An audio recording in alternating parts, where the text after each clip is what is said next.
Good evening, everyone.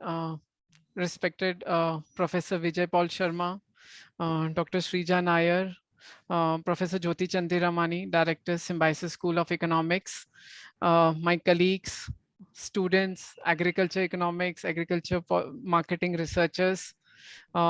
We are very happy that Dr. Srija Nair has given Symbiosis School of Economics an opportunity to host the launch of her book, Rethinking Policy Piloting Insights from Indian Agriculture.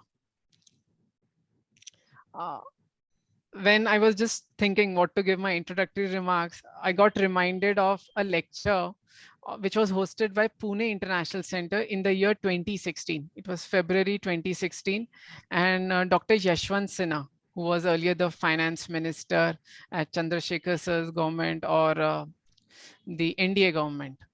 So he was invited to give the first talk on the series of art and science of policy making. And his initial remarks were that what exactly is policy in India? How do you define policy? Sometimes policy is translated to laws, sometimes not. Sometimes from laws, yojanas or schemes are devised and implemented. Sometimes policy continues, sometimes policy is discontinued. Sometimes schemes succeed, sometimes they also fail. Hence, public policy is a complex subject. So with this, I would like to welcome all. And today's audience, as you're aware of, comprise of economic students, research scholars, as well as those which are from the agricultural field. So before we begin, as people are joining in, I would like to first introduce the author of the book, Dr. Srija Nair. Dr. Srija Nair did her master's first from TERI, the Energy Resource Institute, Delhi, in MSc in Environmental Studies. Then she did her master's MA in Climate and Society from Columbia University. And then she went on to do her PhD in Public Policy from National University of Singapore. Srija Nair is presently an assistant professor at the Lee Kuan Yew School of Public Policy, National University of Singapore. Srija is an interdisciplinary policy researcher with a specialization in environmental policy and governance. She studies policy processes and tools of the government for designing policies under uncertainty, focusing on the interplay of science and politics. With over 9 years of research experience on policy aspects of environmental change and resource degradation in agriculture, Srija has led interdisciplinary projects focusing on climate change adaptation, climate change action plans, and training and capacity building workshops for policy practitioners on related topics. She was also the contributing author to the 5th assessment report of Intergovernmental Panel on Climate Change. Thank you, Professor Srija, for giving us the opportunity. I would now like to introduce our chief guest of the session, Professor Vijay Paul Sharma. Professor Vijay Paul Sharma is a professor of Center for Management and Agriculture. Center for Management in Agriculture, I think, is one of the oldest centers which has steered the government projects, whether it is related to the evaluation of policies. So if I'm not mistaken, Professor Sharma, I think the center was established when IMA was established, maybe in early 1960s. And I had got an opportunity to work as a consultant to one of the projects, assisting Professor Sharma in impact evaluation of Pradhan Mantri Krishi Sinchai Yojana. So we were part of collecting data for the state of Maharashtra. So Sir has also served as chairman of this CMA from 2008 to 2010. Sorry, from 2005 to 2008, and then again from 2010 to 2012. Sir has served as a chairman for Commission for Agriculture Cost and Prices from May 2016 to from June 2016 to May 2021, and he has been deeply involved in agri-food policy formulation, analysis, and advice. He has served as consultant to many national and international organizations. He has been part and the chairman of several national and committees, whether it is was for planning commission or the midterm review of food processing sector. So with this, I would just like to say that we are very fortunate to have Professor Vijay Paul Sharma releasing the books. With this, I would first like to, before I invite Professor Vijay Paul Sharma to release the book, to showcase the book to the audience, I will request Professor Jyoti Chandiramani, Director, Symbiosis School of Economics, and the Dean of Humanities of Social Sciences, Symbiosis International Deemed University, to please give her opening remarks. Over to you, Professor Jyoti, ma'am. Thank you, Varun. At the outset, I think we are extremely honored to have the presence of two eminent academicians today amidst us. Professor Vijay Paul Sharma from IIM Ahmedabad, an eminent agricultural agribusiness management expert. He has been very well introduced by Dr. Varun, and we have Dr. Srija Nair, the interdisciplinary policy researcher, who is going to have a conversation with Professor Vijay Paul Sharma. In this virtual book launch of her book, Rethinking Policy Piloting, Insights from Indian Agriculture, the book is a slim book of 150 pages. It has 5 chapters, each chapter very well contextualized. Especially chapter 2, I like the way she has, given the kind of landscape in chapter 2 of agriculture and then of the pilot in chapter 3. And while I was reading her book, I remembered the famous Cambridge economist Joan Robinson.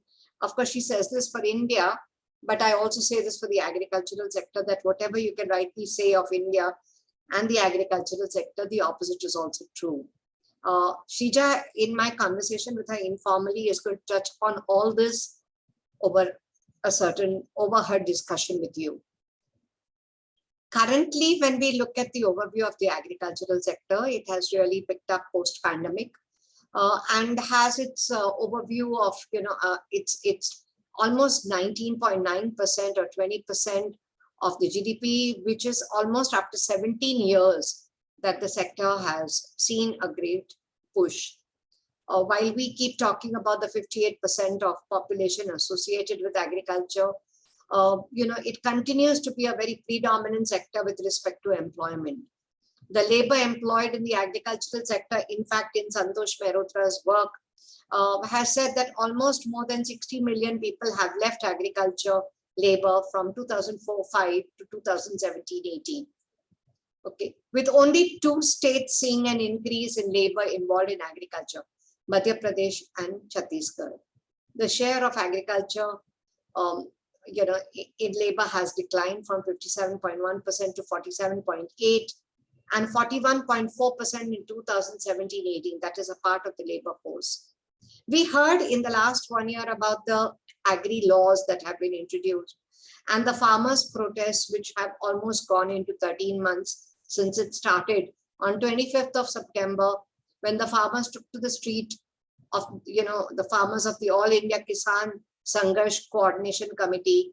And then on 25th of November, almost 11 months back, the Delhi Chalo Andolan, which was started by the farmers of Punjab and Haryana. So there is so much of turmoil that we see on the one hand with agriculture, on the other hand, its contribution to the GDP, on the third hand, with respect to employment being one of the major sectors, yet people moving out of it. We've talked about the doubling of farmers' income since 2016 to 2022, and we've talked about the Atmanirbhar agriculture also. So much is related to crop productivity, improvement of livestock, resource use efficiency or savings in the cost of production, and of course, increasing in crop intensity. Over these years, the real sexy term that is coming is sustainable. And the sustainability of agriculture is something that we keep talking about. And of course, even the environmentally friendly agriculture that we need to discuss. Over the years, we've seen how Punjab and Haryana have become very much the rice producing, particular belt, whereas it should be more highly concentrated in Chhattisgarh and Jharkhand. The 15 agroclimatic zones that are there will throw light on how difficult it is to make a policy for agriculture and how do you pilot, districts or regions to come up with the right policy. Also, agriculture is a state subject. Srija's work has, really taken up 13, pilots, be it on watershed development. I think from watershed, she had, I'll just, from watershed, she had talked about a lot to do with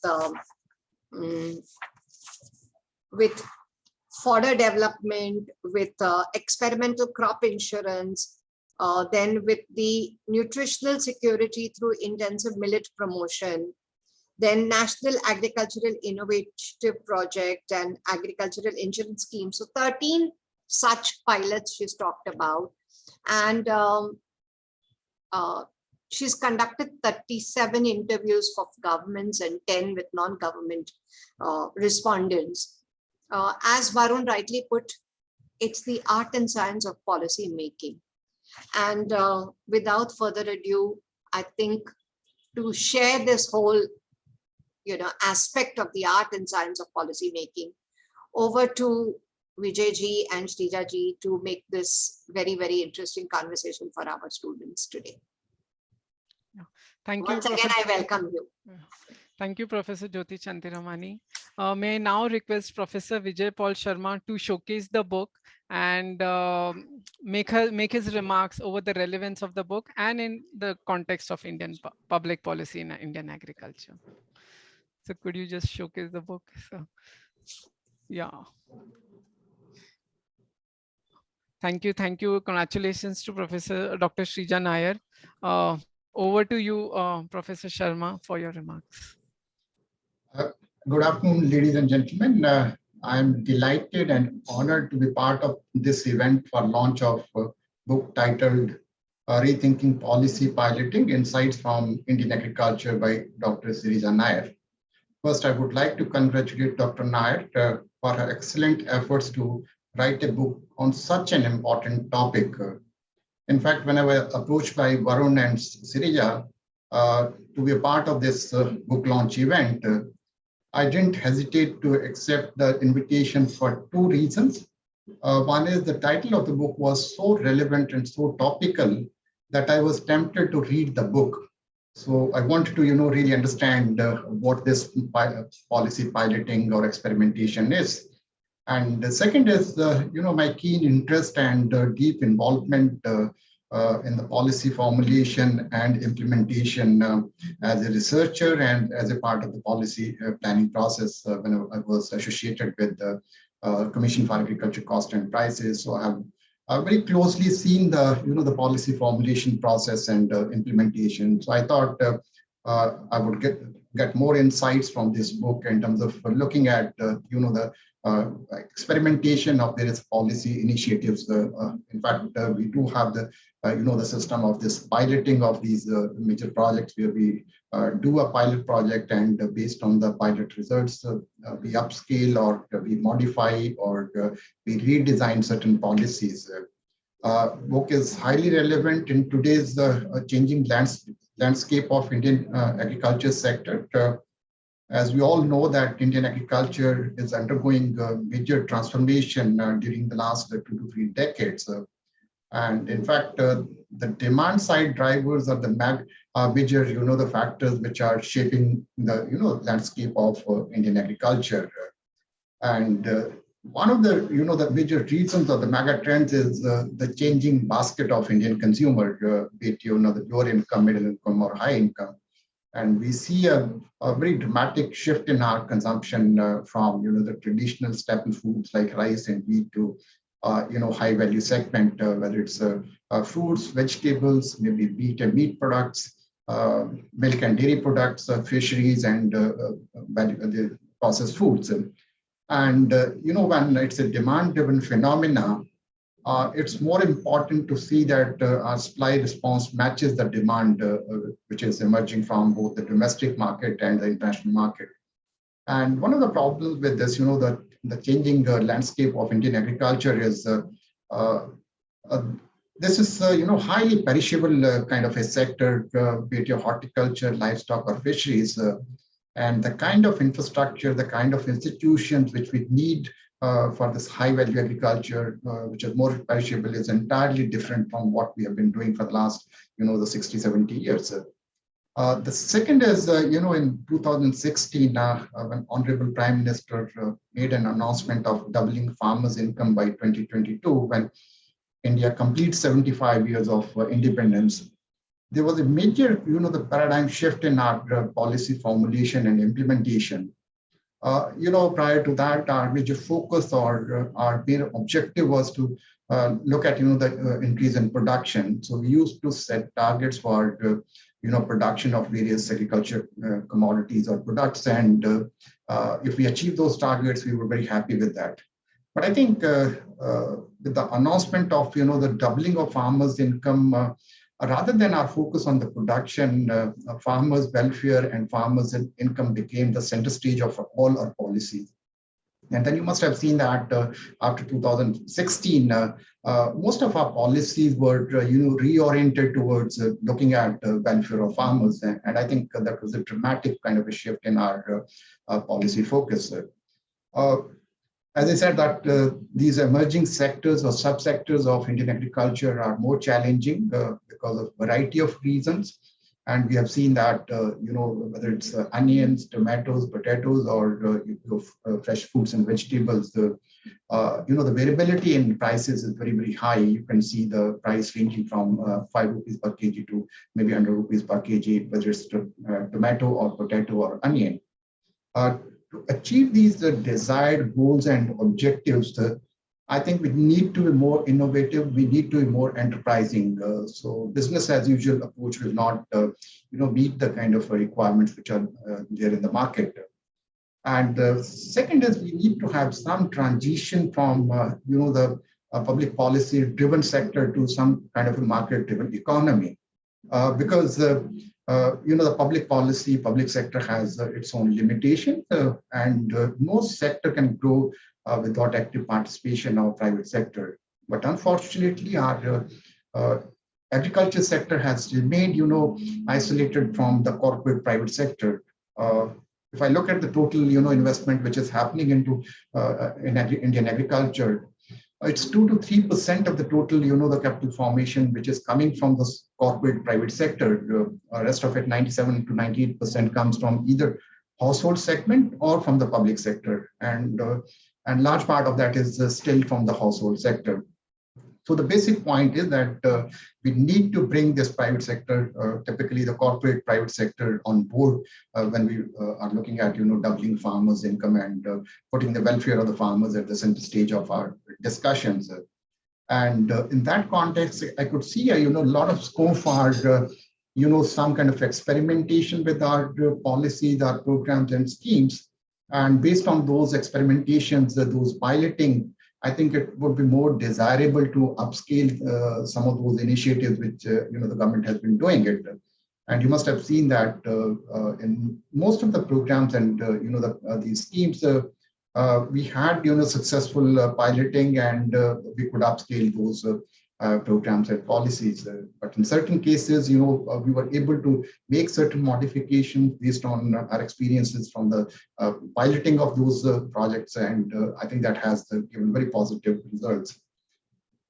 In order to achieve higher growth in any sector, agriculture is no exception to that. It has to focus on 4 important areas, 4 important pillars. I always call it as 4 pillars of agriculture development. One is it has to be technology driven, and our sector has to be more resilient to biotic and abiotic stresses. One of the problems with the agriculture sector is very large fluctuations in both the production as well as on the prices of various commodities. So we need to reduce those fluctuations. So these four, pillars are: one is the technology. As I said, technology has to be a major driver for driving higher growth in agriculture sector. And technology could be related to your seed, could be related to fertilizers, could be related to value addition and agro-processing, could be mechanization.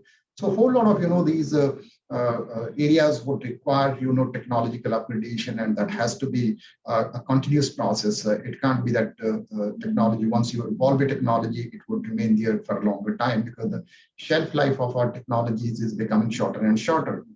The second important, the pillar is in terms of our infrastructure development. In fact, we have done pretty well on infrastructure development side, both rural and urban infrastructure. But I think there's a long way to go in terms of looking at certain basic infrastructures in agriculture. And when we're looking at infrastructure, I think we need to have very clear understanding in terms of what the public sector should do and what the private sector should do, because there's a high degree of complementarity between public sector investment and private sector investment in agriculture in case of infrastructure. Whereas in other sectors, non-agri sectors, the public sector investment crowds out private investment. But here we could see a very high degree of complementarity between both public and private sector investment.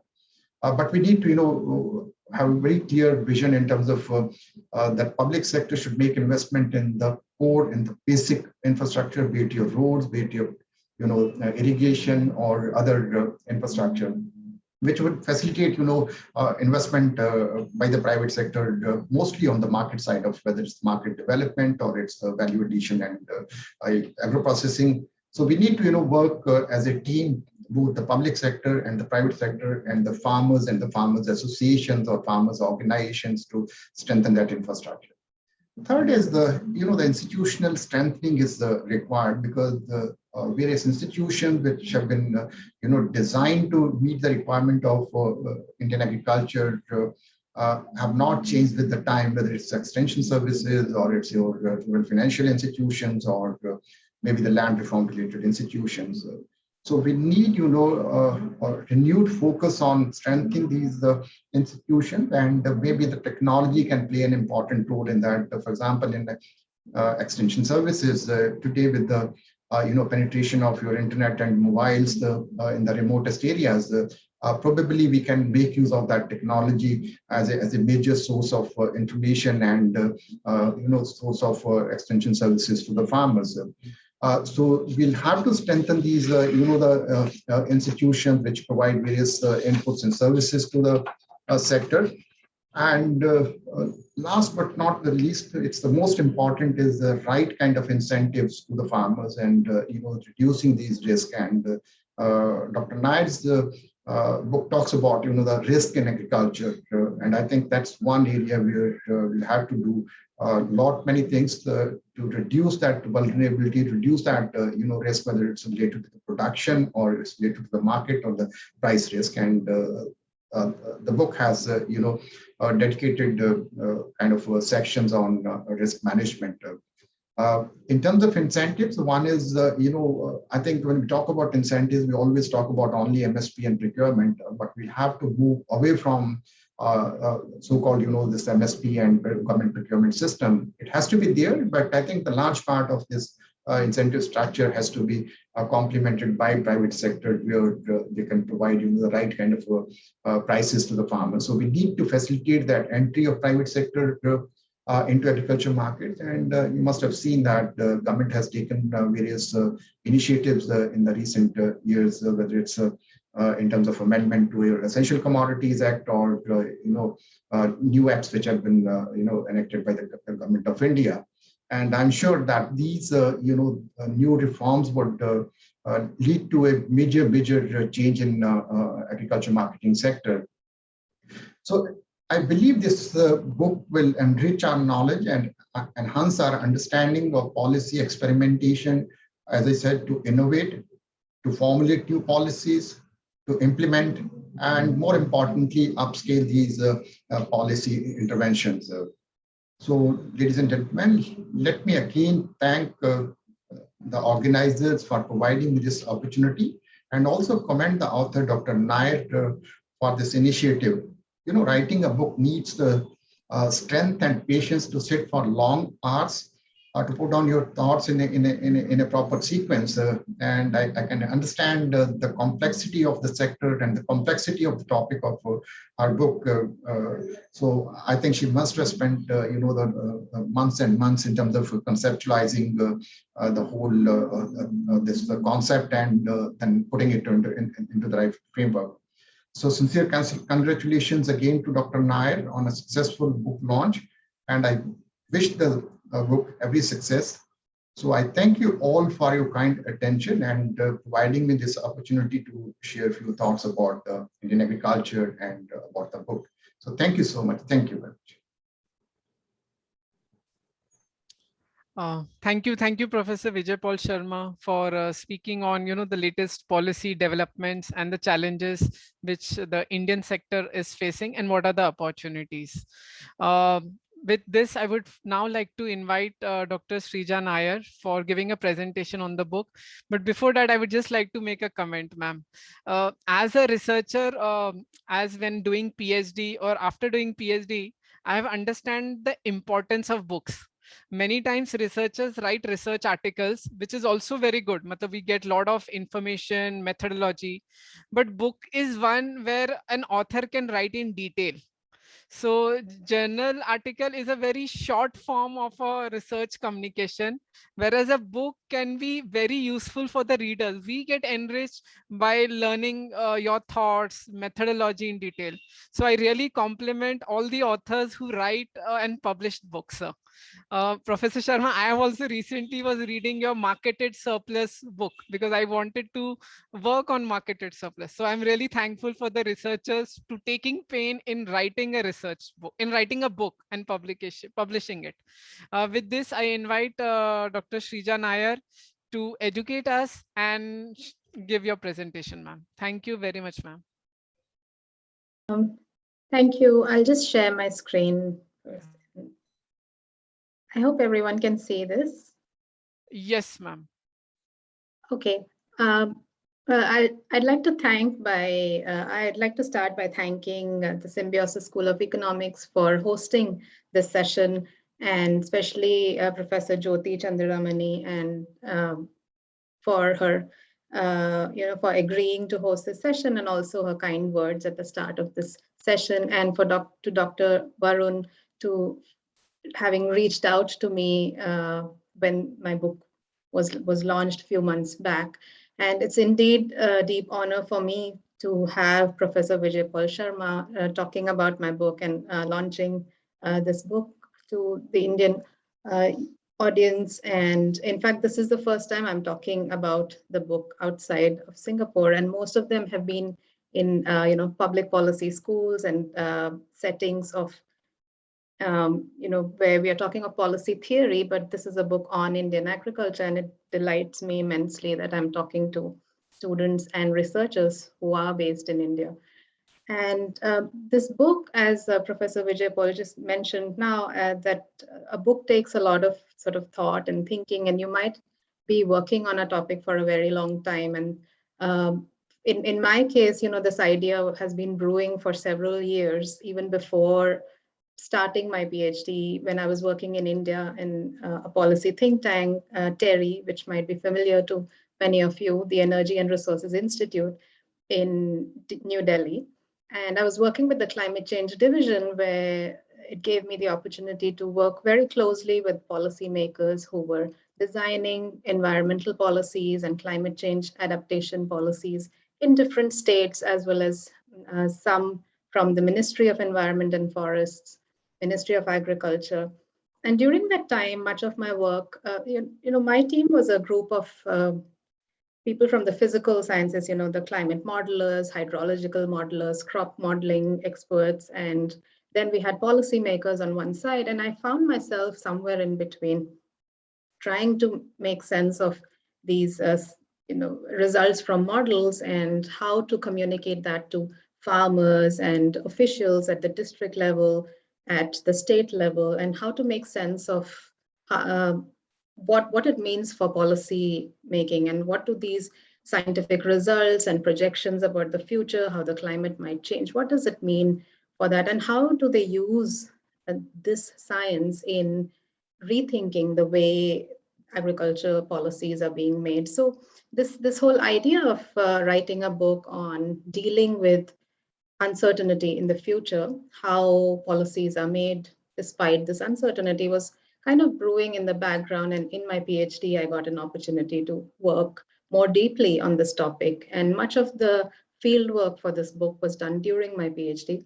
But after my PhD, also, I've had an opportunity to kind of rethink on what exactly I did and what I found from the field. And with a renewed interest, I took this topic again and started writing this book around 2019.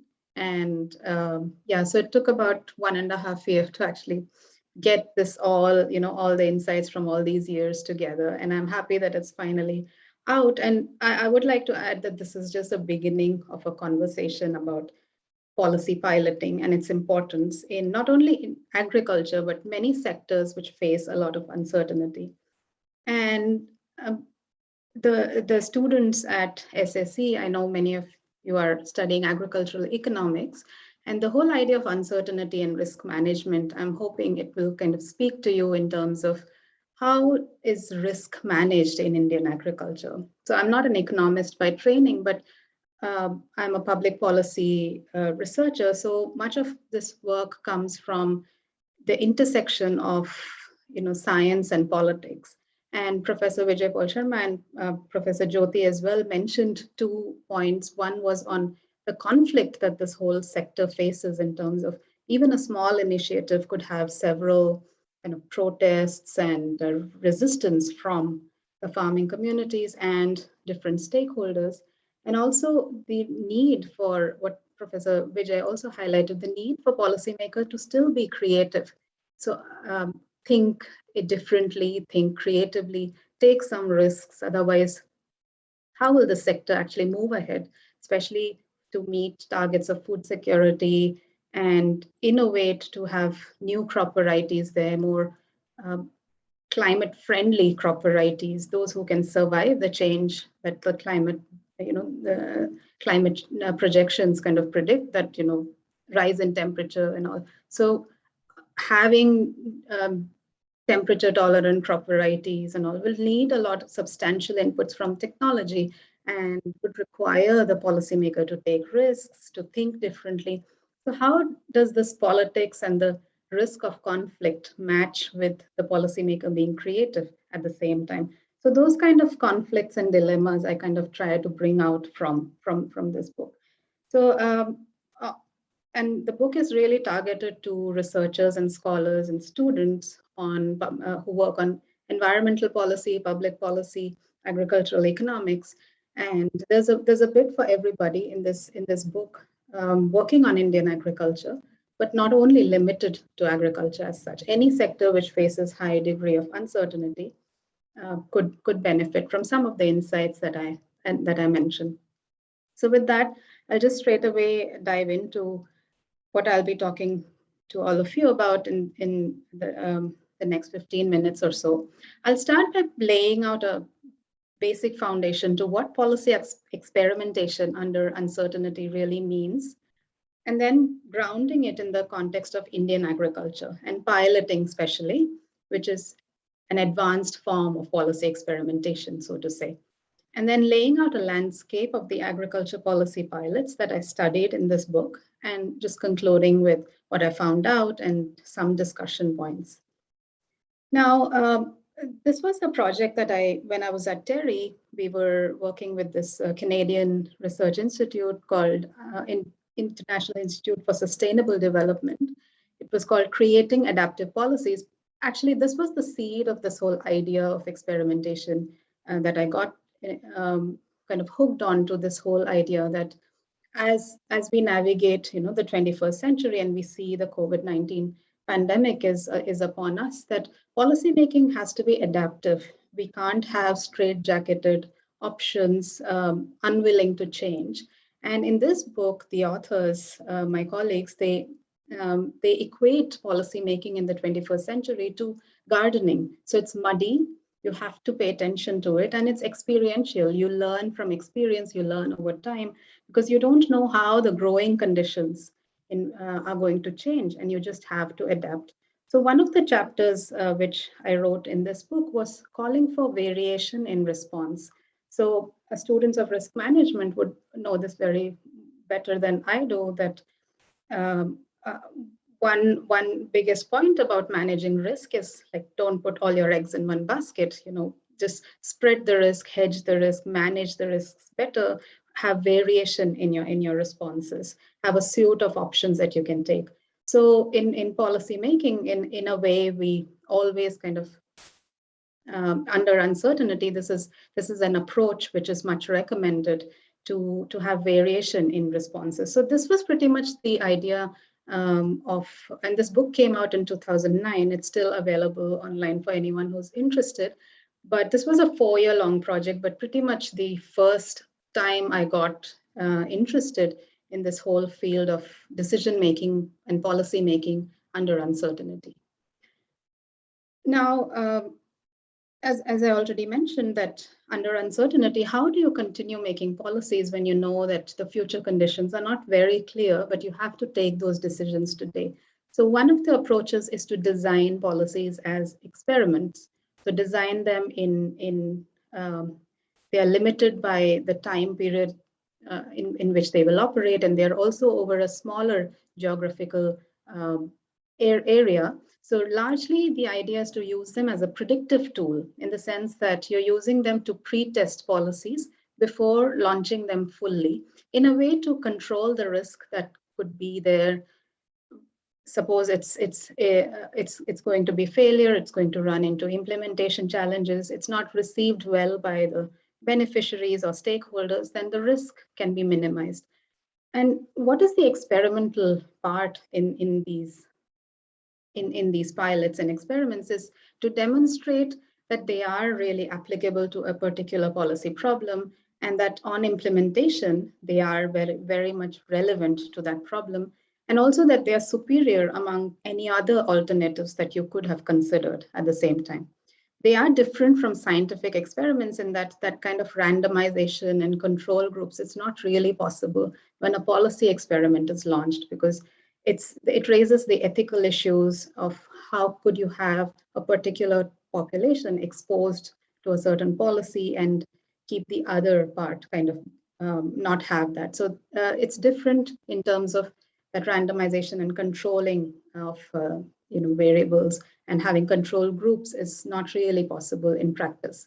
Experiments are also political, just as full policies, in terms of that their success and failure could very much be used as a political tool, and they are prone to many political influences, just as full policies.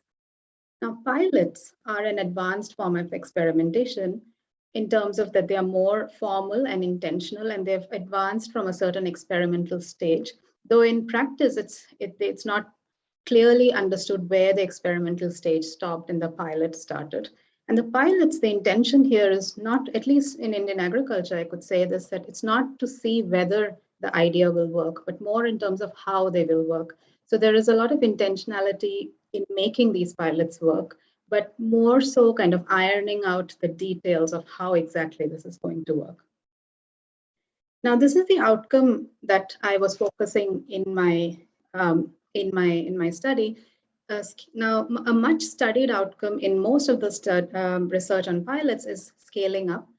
Now, by scaling up, pretty much, if you see the figure here, a pilot could lead to multiple pilots. It could lead into a more permanent form of a project and lose its kind of, the temporary status of a pilot, or it could scale up. That means it becomes more complex. There are more actors involved, more components involved, and more administrative layers involved. And it could expand, or it could turn into a larger project, or it could be institutionalized into a formal policy. And that's what I was really interested in learning, that apart from just studying what a pilot did it scale up or not, how did it really translate into policy? This is a less studied outcome as far as pilots are concerned.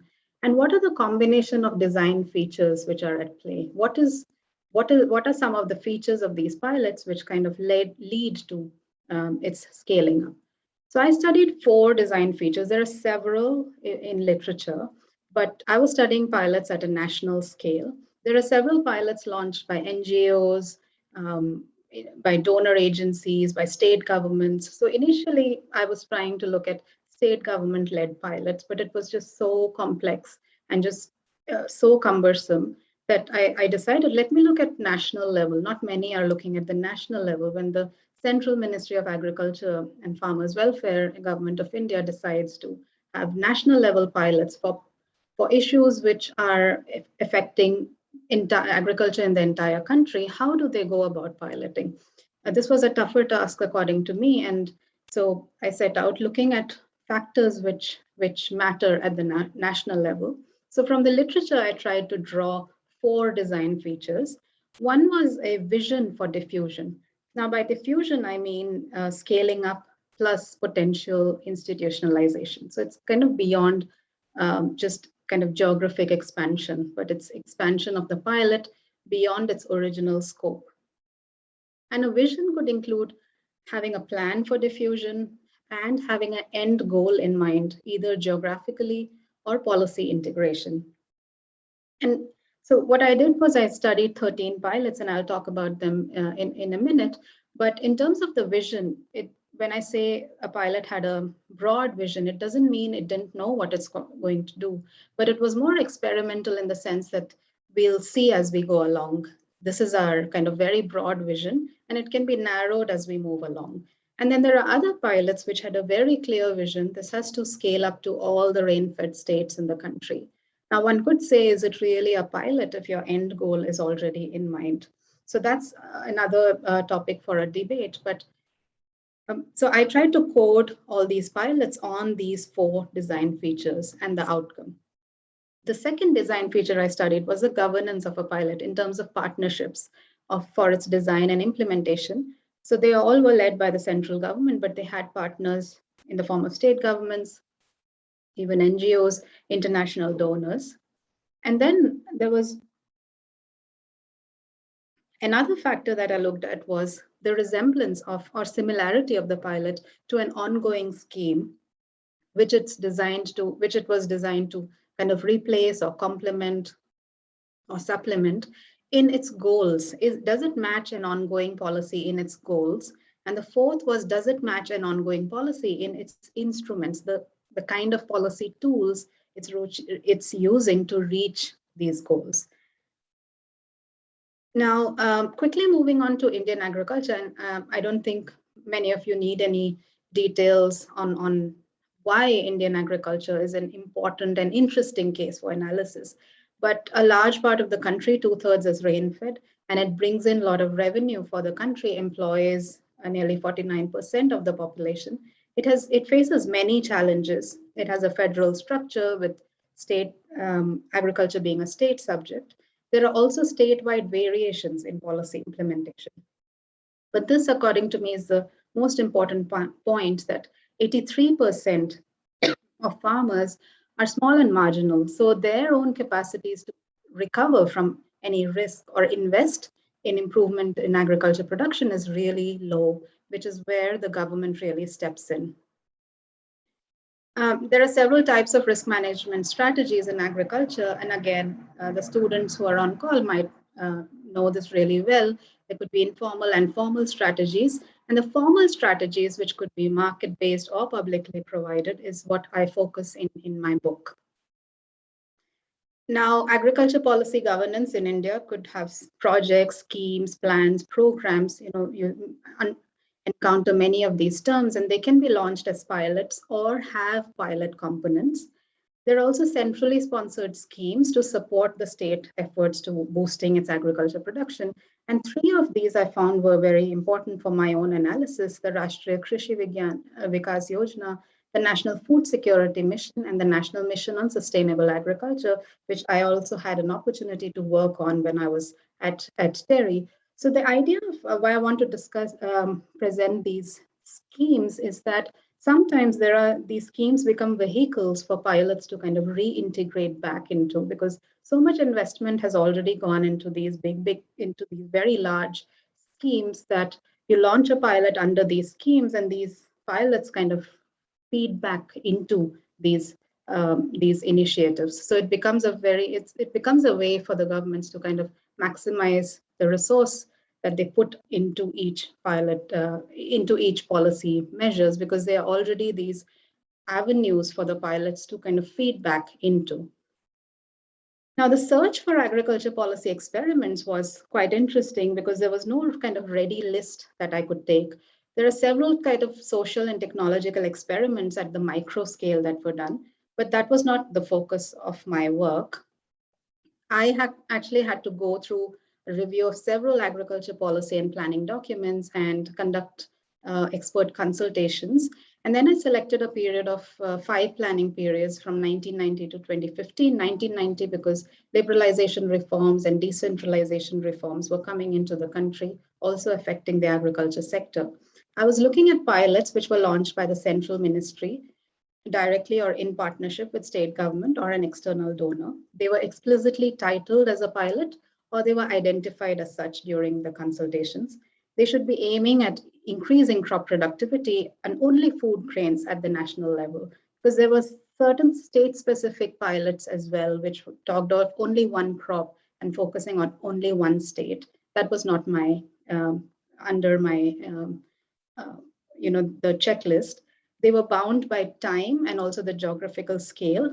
They should have at least completed one round of evaluation and had enough documentation and people who were ready to talk about the pilot. So I did interviews with policymakers, external donors, NGOs, and research institutes who were either involved in the design or implementation or evaluation of these pilots. So I identified 13 pilots, and they were largely focusing on rain-fed farming and watershed development. There were 2 pilots, Indo-German Watershed Development Program and a rain-fed area development program. Credit and insurance had 4 types of insurance schemes, all launched as pilots. There were 4 pilots which were largely under agriculture extension and technological demonstration. Now, these categorizations are my own. They don't have, it's not by the government. And provision of agriculture inputs. Now, here, National E-Governance Plan in Agriculture was providing ICT for improving agriculture productivity. Then there was an accelerated fodder development program, so the input being fodder, and then a national project on organic farming, so organic matter being an input into agriculture. So what I want to highlight here, so I have this kind of color coding, which said, 2 of the programs, experimental crop insurance scheme and farm income insurance scheme, they were completed without undergoing any scale change, and they didn't even run for the entire duration. They were terminated within a season because the government ran into a lot of losses. Then there are pilots which are in yellow, which had a limited diffusion in terms of they gave rise to more pilots, but the scale of the pilot did not increase. And then there are pilots which are identified in blue, like the Indo-German Watershed Program, weather-based crop insurance scheme, which went beyond actually just the original scale, and they grew into a bigger program, a larger program. And there were 3 of the pilots: Rain-Fed Area Development Program, National Agriculture Technology Project, and Initiative for Nutritional Security Enhancement through Millets Promotion. These 3 were actually, they became part of a larger mission, and NATP actually gave rise to a new policy itself. Now, these pilots ran from a single season to more than a decade. So the average lifespan of a pilot is actually 5 or 6 years, I would say. So, and the unit of piloting right from the village to the district to some states. So the unit of piloting also varied. I developed case narratives of all these pilots, and I also did a qualitative comparative analysis where basically concepts and phenomenon, which I was studying, was scaling up. They are studied as set relations. That is, so if you look at this equation here, so I was studying diffusion in terms of high diffusion, low diffusion. And I studied these 4 variables: vision for diffusion, pilots' governance, and how they resemble ongoing policies in terms of their goals and instruments. So I'll directly move into the findings. I find that there are many routes for a pilot to assimilate into routine policy making. There are many ways in which a pilot can scale up. Instances of high diffusion, or instances where a pilot moved beyond its original scope and also institutionalized into a routine policy or gave rise to a new policy itself. This was seen either in cases where non-governmental actors were involved in the governance of this pilot and there were new policy goals. And my hypothesis of like why this is seen, even though I had limited number of cases, these were only 13 cases, because pilots are not reported as much as routine policies. But with these 13 cases, what I could make out was that non-governmental actors kind of give more bandwidth to the governments to kind of experiment, to try out new policy goals and how to achieve these goals. And another pathway to high diffusion was where there's a clear vision to that this is where we intend to reach. These are how many states we want to reach. This is the end goal in mind. So in such cases, even when there are no governmental partnerships and there is no change in the kind of policy instruments that you're using, there's high degree of intentionality from the government that this is exactly where this pilot is going. And one could argue then, is it really a pilot if there is such a high degree of intentionality? In terms of low diffusion, I also studied what are the cases where the diffusion was not, high enough. This was seen when the vision is very broad, even if the pilot resembles a lot to ongoing policies. One may say that if pilots kind of don't say anything different from an ongoing policy, they match it very well, the chances of it to scale up will be very high. But despite this, if the pilot had a very broad vision, it didn't have a target in mind, then the chances of its diffusion and scaling up was very low. It doesn't mean it was a failure. It just means that the pilot might just give rise to more pilots and then just terminate or just complete its course. And this is just my last slide now, where what does it mean for policy practice in Indian agriculture? So what I conclude in my book as well is that it's not like Indian agriculture has steered away from piloting, despite the conflict that is there, despite the risk that is there in terms of taking in, trying out new policy strategies.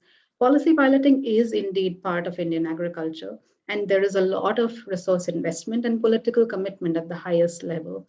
But there are also high stakes and risks with how well the pilot would perform and how it would be received among beneficiaries, which are the major vote banks for the policymakers. And the successful design, implementation, and the diffusion of pilots, it's not automatic. There is a lot happening behind the scenes, which actually make a pilot a success. It's not an automatic process. And the real challenge here is that national pilots are to be designed while balancing what is it that the states need, what is the capacity of the state, what are the issues of the state. So how to have a national level pilot which can really cater to all those needs. Non-governmental actor networks are also very instrumental to scaling up. So even though these are centrally launched pilots, these actor networks are also instrumental. So I'll just stop at that, and I'll be happy to answer any questions that anyone would have. Thank you so much for the opportunity again. Thank you. Thank you, Dr. Srija, for a wonderful presentation.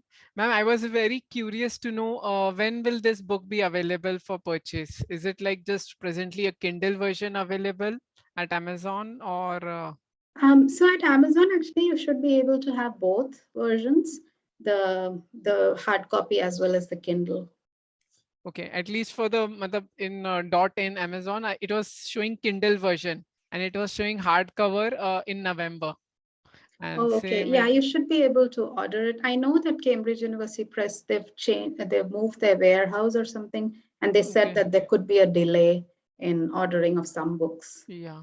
Yeah. Thank you very much, ma'am. Now I would like to invite, if anyone has any comments or questions, they can just raise their hand, or if you would like me to speak on your behalf, then you can write it in the chat window. Meanwhile, as people are writing, ma'am, I would like to ask a question. There was a concept of policy diffusion. So we had heard of the Rogers theory of technology diffusion, which is, I think, Rogers' book of 1960s. So he had talked about the early diffusion, early adopters, laggards. So when you are looking at policy diffusion, are you looking at just the adoption or acceptability? Matlab, when you are looking at assessing the pilots, what I understood from your book was you are looking at the policy acceptability at the stage of piloting. Matlab, based on the results of pilots, you're looking at how much acceptable are the. So could you just elaborate a bit on that, ma'am? Yeah, so the way diffusion is considered in this book is different from the Rogers. So what I mean by diffusion, and it's quoting the so it's not my terminology, but a Dutch group of researchers who also work on piloting and experimentation. So what they call diffusion is expansion of the pilot and scaling up.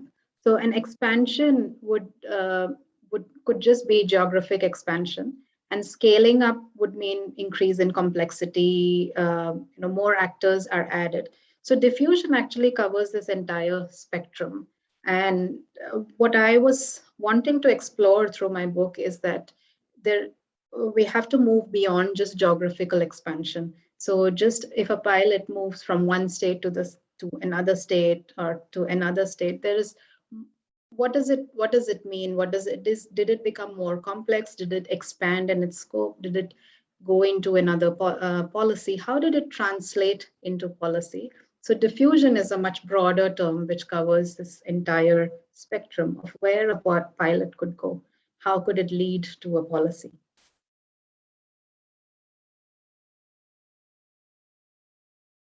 Anyone would like to ask anything or comment on the presentation or any remark on public policy? So generally, ma'am, this policy piloting is one of the courses in the public policy domain, this field of public policy. So usually we have one of the stages in policy making talks of policy formulation, which is the stage where the government, the policymakers has several options in front of him or her, saying that, okay, I could choose amongst these 2-3 strategies. So at that stage, having helps them make the decision of choosing one out of 3 possible options. So piloting could be a tool to help them make that decision where let me launch this as a pilot, and if this works well, then I'll scale it up into a full policy. So we study piloting as a tool for policy formulation, for decision making.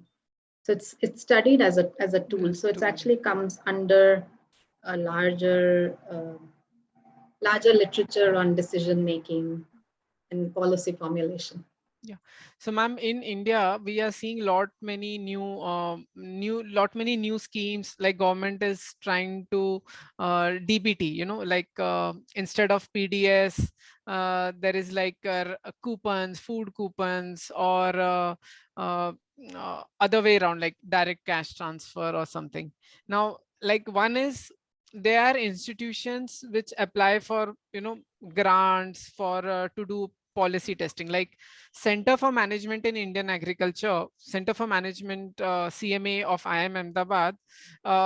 Basically, the professors propose the projects to the government, Ministry of Agriculture, to, at times it is about testing of evaluation of policies. It may not be at the piloting stage, but once the scheme has been rolled out, now as a researchers, like lot many now institutions are coming up with call for research grants, or even the PhD students, or even at the master's level at your institution, people would be doing your dissertations. So the schemes which have been rolled out on a pilot basis. Now, this scheme which I was talking about, food coupons, this have been launched at a pilot basis only in few districts. So how do you think that this book and, you know, the conceptualization which you have shared, that could be useful for the researchers, you know, to write their proposals? Could you just share your thoughts over it, matlab, for the upcoming young researchers? So in the book, actually, I talk about both, researchers should kind of, we sh when I started thinking about piloting and all, I always used to think that, piloting is a great idea, and it's a way for governments to take risk and do something different, do something innovative. But it doesn't need to be like that. So in my book, what I say is that pilot does not always lead to drastic changes or new ideas. They could just see how they could do the same things better by piloting some aspects of an ongoing policy. So governments should not feel scared of piloting.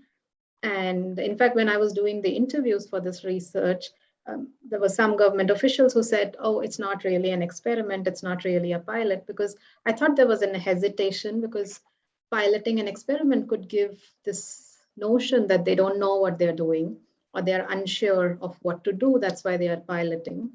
And so there was a hesitation to accept experimentation. And from the researcher's perspective, probably we should also regulate our enthusiasm that pilot doesn't mean major changes. It could just mean making minor changes also. And so if students want to study some pilots, they could take, the issue with studying piloting is that many of them are not documented enough. So for me also, when I went about looking for pilots, now for a huge country like India, over 5 planning periods, choosing only 13 pilots, I'm sure many more were actually launched and probably didn't work out or failed. They never made it to any kind of formal documentation because they never took off. So how do you go about looking for these failed pilots, so to say? That's a challenge for researchers, I think, because it's not documented very well. So pilots by NGOs and local, community-based organizations, or international donors, they run for 3-5 years, but they are documented. But what about all the government pilots which are not really, they don't reach the official policy making, so they're not documented. So what do we study really? That, I think that would be a big challenge for any researcher who wants to study a single pilot, unless it's a success story. Okay.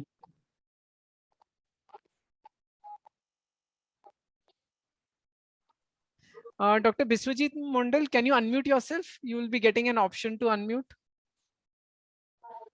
Yeah. Yeah. Could you please introduce yourself, please, sir? Yeah, this is Dr. Biswajit Mondal, working as a principal scientist at National Rice Research Institute, Kotak.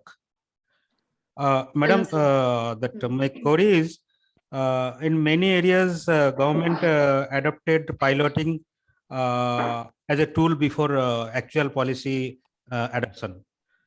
So, how much % of this kind of piloting exercises that comes into policy, full-fledged policy, and when it comes to comes as a policy and adopted by different departments, then whether they behave similar way, like when that it was introduced as pilot project in terms of impact.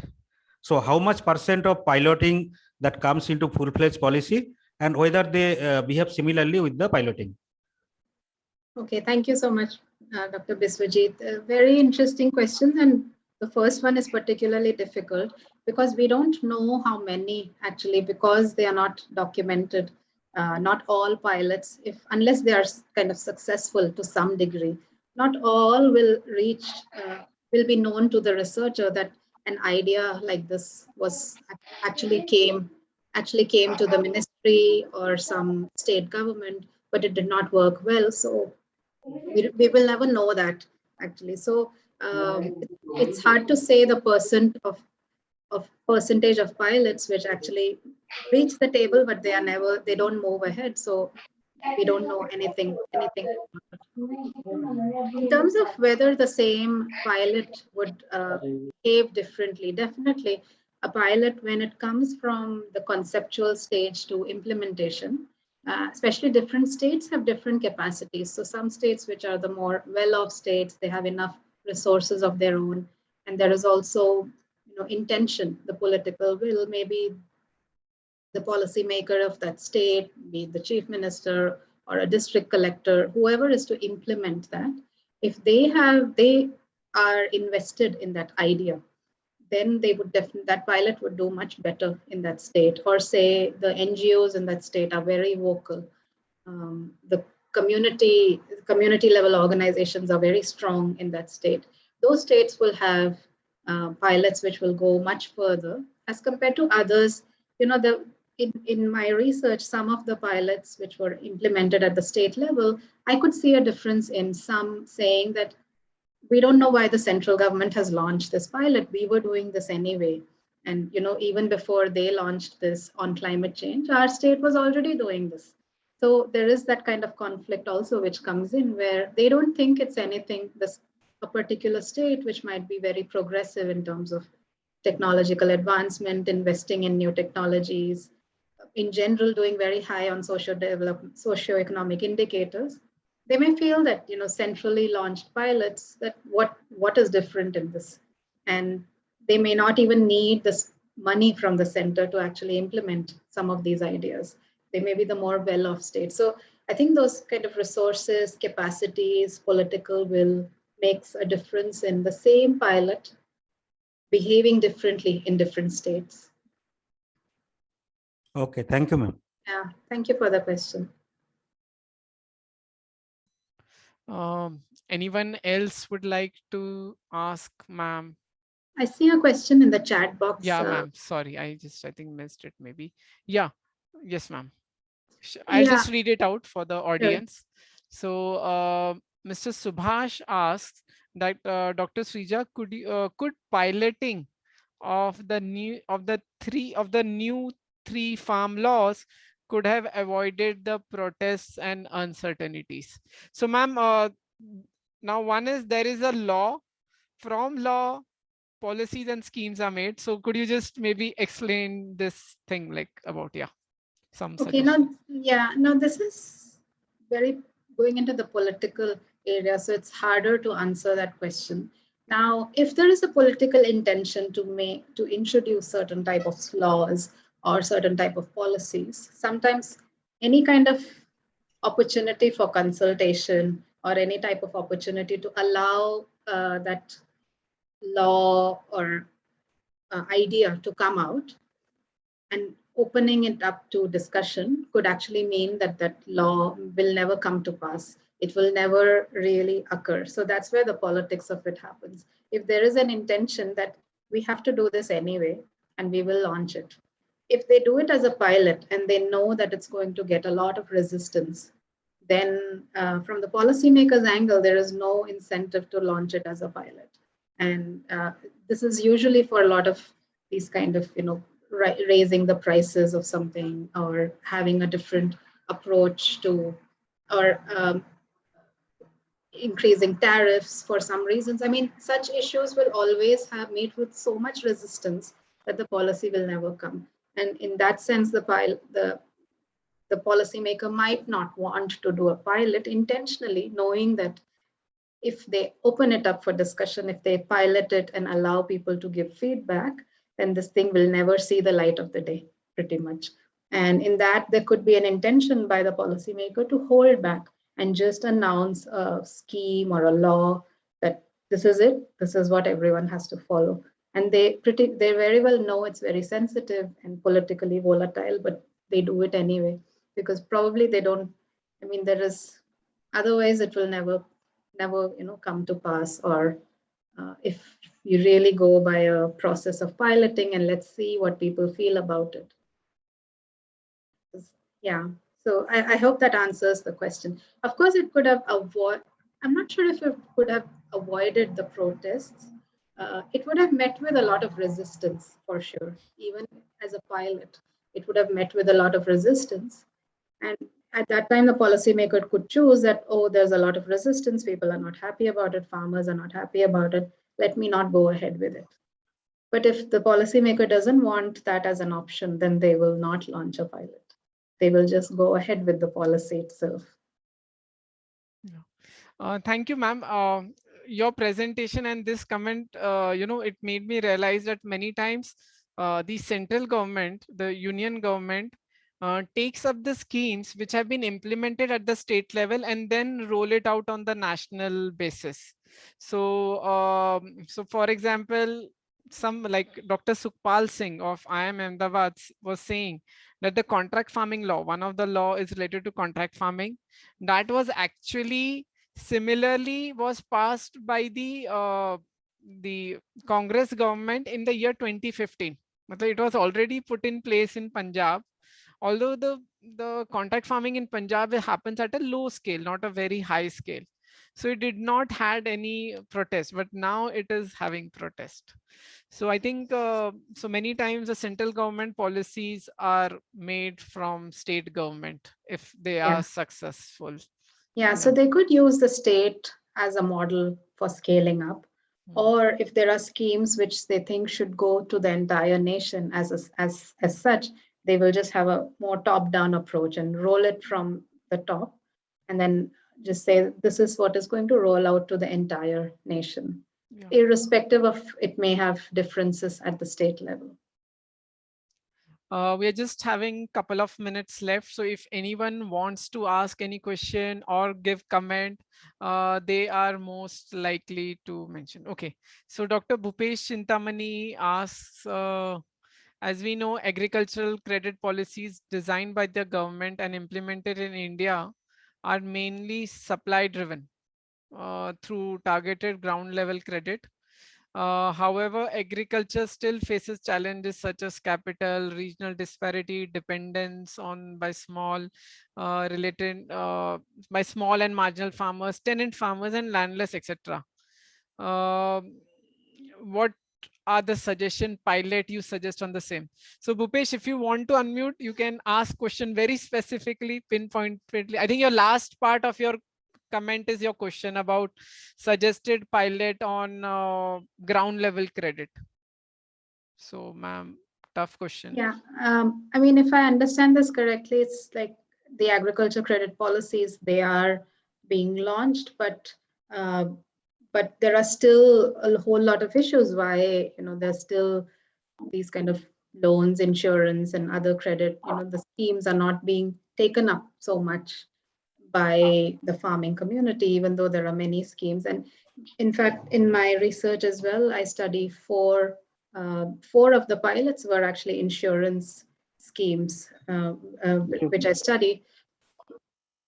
Is that Dr. Yeah, sorry, ma'am.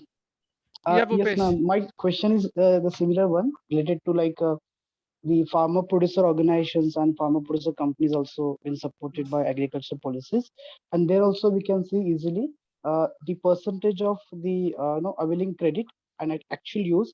There is some difference even. So how this issues when we talk about the international working group for the different agriculture sector that also used to the other non-agriculture sector as well when the policy put forward from this government sector. So how do you see like the pilot testing is important aspect in this level for the credit? Okay, yeah, thank you for that question. So now insurance is a credit, and insurance is where we can really see they run more as kind of true experiments in the sense that a certain portion, a part of the population of the farming group receives a kind of insurance scheme or is eligible for a kind of insurance scheme. But we still see that the penetration of crop insurance, credit loans and all, it's not as much as the government would want, and given that how many farmers are there in the country. And a reason for that is also, I would say the kind of partnerships that are required. Like the private sector came in much later in the scene, and a lot of national banks were providing credit before.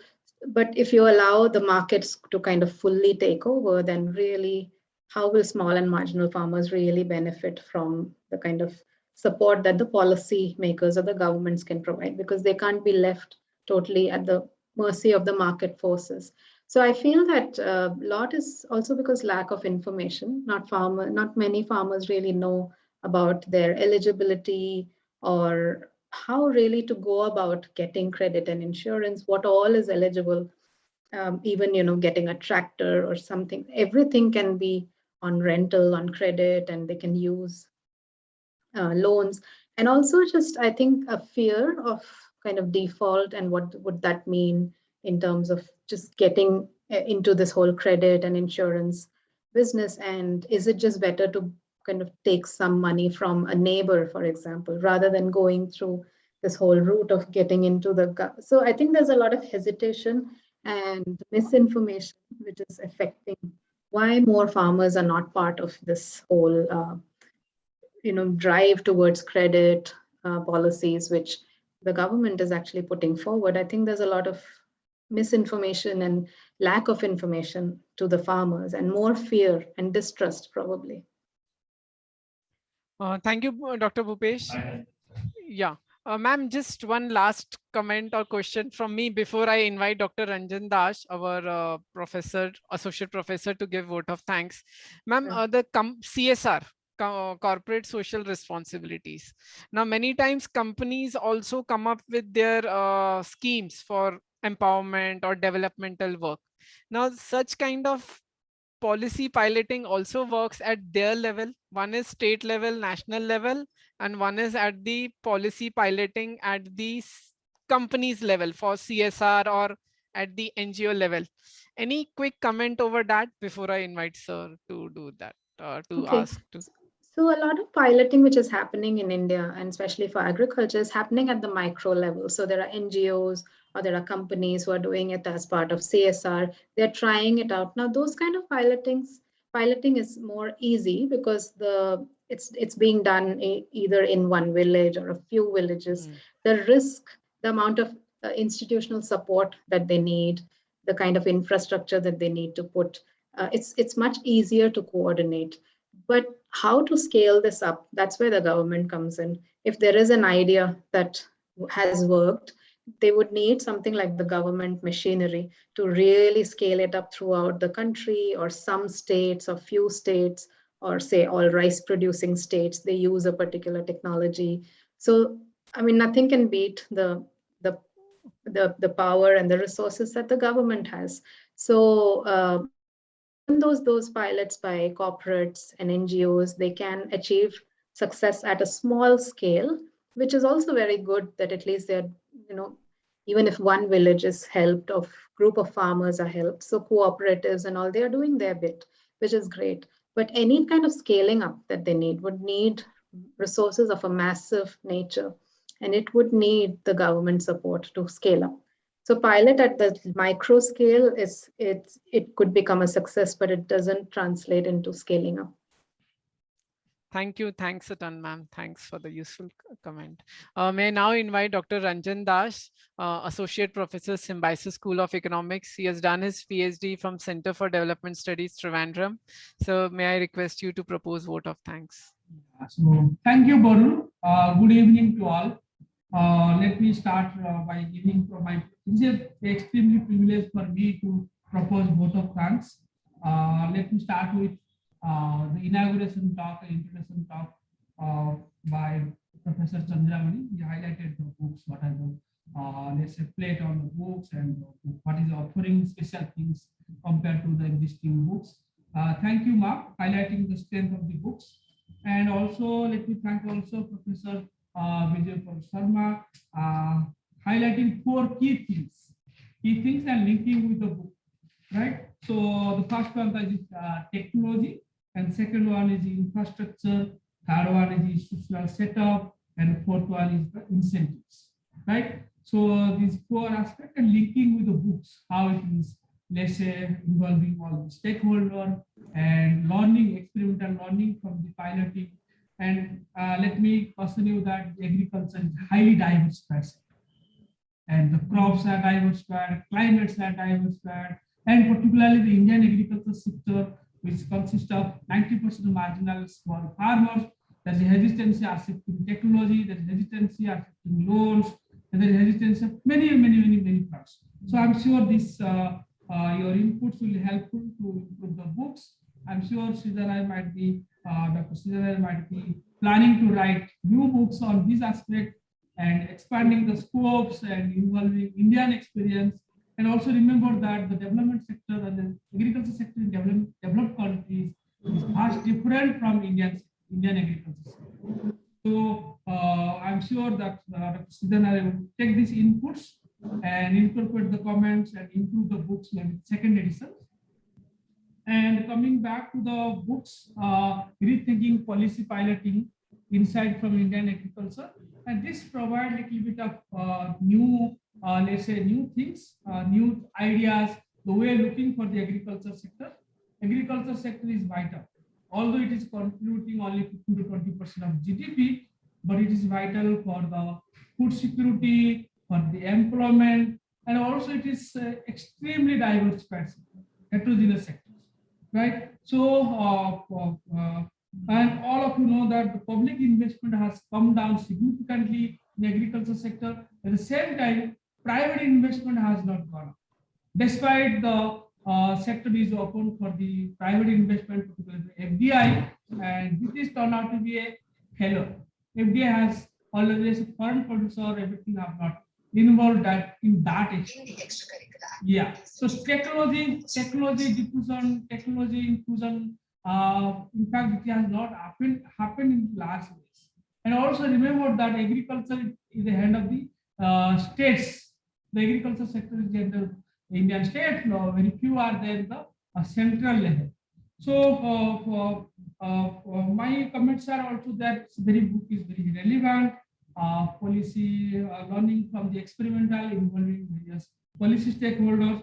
But remember that agriculture is currently it's facing very hostile climate change, and inputs are also marginal farmers, which is they are reluctant to take the technology adoptions, and also investment in agriculture sector, particularly the government investment has come down. And not only that, the agriculture sector is most volatile to price instability. And this is a major problem. We have not able to solve the pricing mechanism in agriculture sector. The new agriculture rule talking more focus on pricing. Whether it will succeed or not, that's a different story. But pricing has been major problem in agriculture sector. So of course, insurance coverage and financing, there are major problems. Despite our efforts, maybe 10-12%, maybe 20%, our crops are under the insurance insurance, and reluctant to achieve this, let's say, coverage for agriculture insurance. And not only that, implementing them. And we have horror stories of even if they are covered, they are not getting the insurance after the crops is lost.